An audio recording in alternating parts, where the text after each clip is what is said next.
Hello all. मैं JNU की छात्रा यहाँ पे एमए सेकेंड ईयर में हूँ। फ्रेंच लैंग्वेज से अभी एमए कर रही हूँ। तो आज मैं आपको अपना हॉस्टल दिखाने चाहती हूँ, क्योंकि संदीप भैया जो है वो मेरे हॉस्टल में नहीं जा सकते हैं क्योंकि गर्ल्स हॉस्टल है। तो मैं आपको आज अपना हॉस्टल और अपना रूम दिखाना चाहती हूँ कि जेएनयू में बीए और एमए वालों को कैसा हॉस्टल मिलता है। तो ये हमारा हॉस्टल है। मुझे ये हॉस्टल मिला है, कोयना हॉस्टल। ये इसका एंट्रेंस है। जैसे ही आप अंदर आते तो यहाँ एक गार्ड का रूम है, ये केयर टेकर सर का रूम हो गया, और ये वेटिंग रूम है हमारा, और ये मेस हो गया हमारा, जहाँ पे हमें 3 टाइम खाना मिलता है। सुबह नाश्ता, दिन का खाना और रात का खाना। और बेसिकली इस हॉस्टल में 4 विंग है। तो मेरा फर्स्ट विंग में है रूम। ये लॉकर रूम हो गया। अगर आपको नीचे आना है, आपको बॉटल रखनी है या की रखनी है, तो आप इस रूम में रख लीजिए। आपकी जो भी रूममेट होगी वो उठा लेगी। और जेएनयू की सबसे खासियत है कि हर एक गेट पे आपको पर्चे और ये सब मिल जाएंगे। अभी निकाल दिया गया, अभी कोयना में इलेक्शन हुआ था रिसेंटली। तो हम लोग ऐसे जाएंगे। मेरा सेकंड फ्लोर पे है रूम। तो मैं आ गई हूँ ऊपर, और ये है रूम्स, और मेरा रूम है 206। मैंने इस पे लगाया थिंक हैप्पी बी हैप्पी।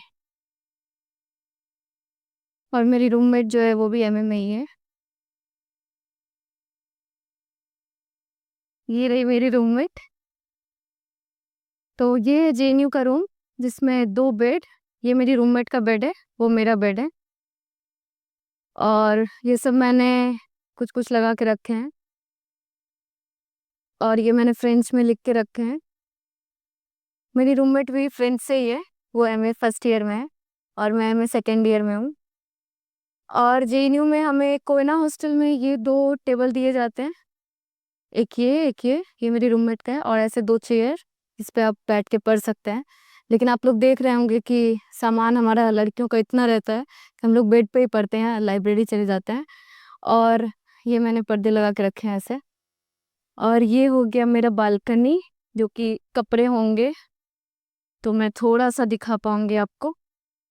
और ये स्प्रिंग सीजन का व्यू है जेएनयू का हमारे बालकनी से, जो कि बहुत ही सुंदर दिखता है अगर आप इसको सही से यूज करें तो।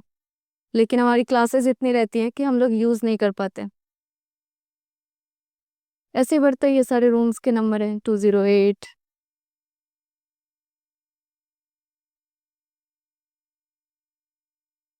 इधर हो गया बाहर का सीन।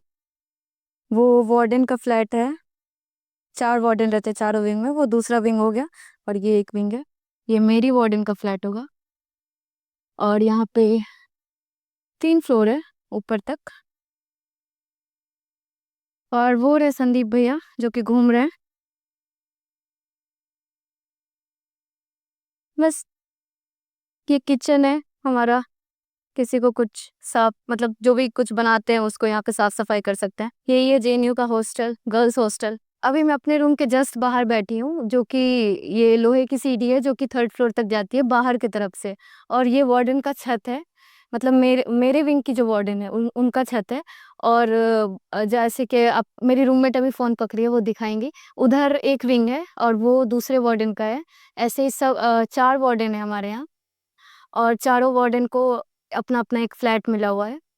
तो अगर हम बात करते हैं जेएनयू में स्टे का, तो आपको जेएनयू, दिल्ली में जेएनयू से सस्ता स्टे आपको नहीं मिल सकता है। यहाँ पे फ्री ऑफ कॉस्ट रहना है, फ्री ऑफ कॉस्ट बिजली, फ्री ऑफ कॉस्ट पानी। और बस आपको मेस में खाने का मैक्स 3000 पड़ेगा, जो कि बॉयज़ हॉस्टल में। लेकिन गर्ल्स हॉस्टल में 2500 2700 में हो जाता है हमारा। जो मेरा हॉस्टल है वो पूरा गर्ल्स हॉस्टल है। और सब जो हॉस्टल है वो कोएड है, यानी कि आधा गर्ल्स हॉस्टल और आधा बॉयज़ हॉस्टल है। तो ये गर्ल्स हॉस्टल है, तो यहाँ पे काफ़ी लड़कियां हैं तो हमें मज़ा भी आता है। बहुत सारी लड़कियां अलग अलग स्ट्रीम की है, अलग अलग लैंग्वेजेस की हैं। और जेएनयू में एक और ख़ास बात है कि आपको रूममेट, ये ज़रूरी बाय लक मेरी रूममेट फ्रेंच की ही है और मेरी जूनियर है, मैं फर्स्ट ईयर में है। ये खासियत है कि आपको सेम लैंग्वेज या फिर सेम क्लास की जूनियर नहीं मिलती। आपको रैंडम कोई भी मिलेगी। जैसे आप फ्रेंड्स हैं, आपको चाइनीज़ की मिल जाएगी। तो ये आपको एडवांटेज है कि आप सीख सकते हैं चाइनीज़ लैंग्वेज भी, या फिर वहाँ का भी आप बहुत कुछ नया चीज़ सीख सकते हैं। या आपको पीएचडी वालों के साथ रूम मिल जाएगा, तो उनके साथ भी आपको काफ़ी हेल्प होगा, कांटेक्ट मिलेगा। और अगर आप जेएनयू से अगर आप बाहर रह रहे हैं तो आपका मैक्स दिल्ली में खर्चा कम से कम 15,000 के अराउंड आ ही जाएगा एक पर्सन पे। लेकिन आप जेएनयू में रह रहे हैं तो आपका आराम से 4,000 में हो जाता है। अगर आप जिस हिसाब से खर्च करते हैं मेस बिल के अलावा यहाँ कोई खर्च नहीं है।